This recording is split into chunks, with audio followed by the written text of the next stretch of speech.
আদ্যা মায়ের বরপুত্র শ্রীমৎ অন্নদা ঠাকুরকে তার সাংসারিক জীবন থেকে তিনাকে কেমন করে আধ্যাত্মিক জীবনে ভগবান দেবতারা টেনে নিয়ে গিয়েছিলেন। জীবনের বিভিন্ন সময়ে আদ্যা মা তাকে কেমন করে সহায়তা করেছেন, বিভিন্ন বিষয়ে তাকে পরিচালনা করেছেন, সেই সম্পর্কে তার লেখা জীবনী গ্রন্থ থেকে কিছুটা পাঠ করে শোনাচ্ছি। সঙ্গে থাকুন, ভালো লাগবে। আমি প্রায় মাসাধিক দেশে ছিলাম এবং আশ্চর্যের বিষয় যে এই এক মাসের মধ্যে অনেক সাধু সন্ন্যাসী আমাদের বাটি আসিয়াছিলেন। আমি সকলের মুখে আধ্যাত্মিক কথা শুনিয়া তৃপ্তি লাভ করিতাম। একদিনের এক সাধু ঘটনা এইখানে বলিব। বেলা তখন প্রায় দুপুর। আমি অন্দরবাটির একটি ঘর পরিষ্কার করিতেছি। মা সম্মুখে পুকুরে স্নান করিতে গিয়াছিলেন। মা তাড়াতাড়ি আসিয়া আমায় সংবাদ দিলেন, বাহিরের উঠানে একটি সাধু আসিয়া দাঁড়াইয়া আছে এবং হিন্দিতে কি বলিতেছে। মা আমার সেকালের সাদাসিধা লোক, হিন্দি বুঝিতেন না।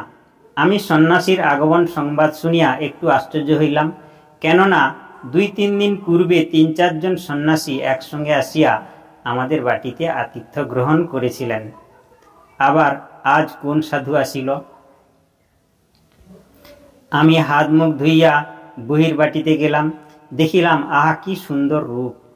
আয়ত নয়ন, আজানুলম্বিত বাহু, লম্বিত জটাভার, পরিধানে বাগঝাল, হাতে কমণ্ডলু।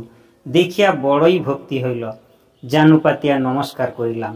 মা পশ্চাতে দাঁড়াইয়াছিলেন। সাধুটি মাকে লক্ষ্য করিয়া হিন্দিতে বলিল, আমি এই মায়ের স্বহস্তে প্রস্তুত অন্ন গ্রহণ করিব। আমি মাকে সে কথা বলিলাম। মা বলিলেন, সেদিন জানারা যে সাধু বাবারা এসেছিলেন তারা তো শুধু দুধ খই আর ফল খেয়েছিলেন, ইনি আমার হাতে অন্ন গ্রহণ করবেন বলছেন। বেশ তো, তুমি বসাও, আমি স্নান করে আসছি। এই বলিয়া মা সানন্দে স্নান করিতে চলিয়া গেলেন। আমিও পূজা মণ্ডপে সাধুকে বসিতে বলিয়া স্নান সারিয়া আসিলাম।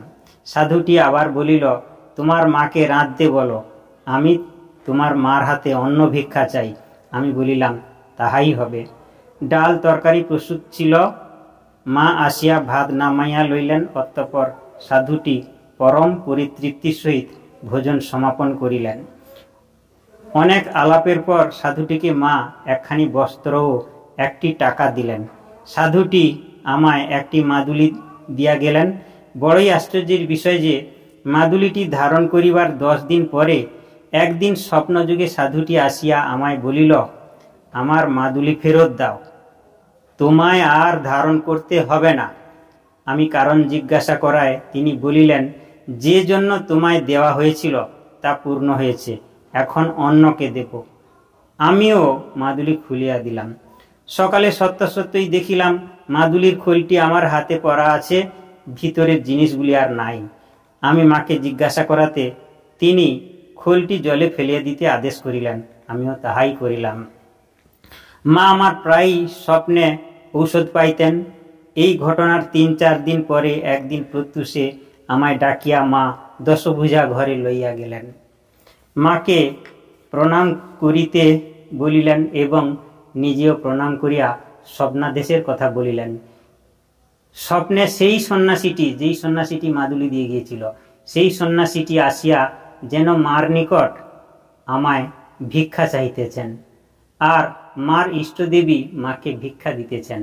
মা তাহাতে রাজি হইলে আমি সন্ন্যাসীটির সঙ্গেই চলিয়া যাইতেছি। এমন সময় মার নিদ্রাভঙ্গ হইল। ধন্য মায়ের প্রাণ! মা সত্তর শয্যা ত্যাগ করিয়া আমায় দশভুজা ঘরে ডাকিয়া লইলেন এবং এই সকল কথা বলিতে বলিতে অজস্র ধারে দুনয়নে অশ্রু বিসর্জন করিতে লাগিলেন।